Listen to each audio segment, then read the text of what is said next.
Welcome back to EXPLAINCAD. In this tutorial, we will know how to customize the edge flange profile. I have this base flange. Now select edge flange and I select all these edges. If you want to change the shape of edge 1 flange, select edge 1 and edit flange profile and just select this one, normal. Now I create here a center rectangle, center point this one, trim entries, trim this portion. Now select smart mesh.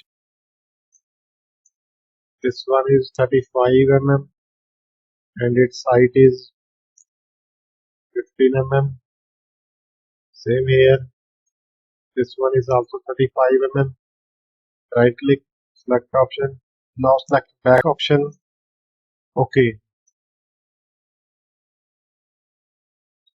Like this, you can customize the edge flange. Thanks for watching. Please subscribe.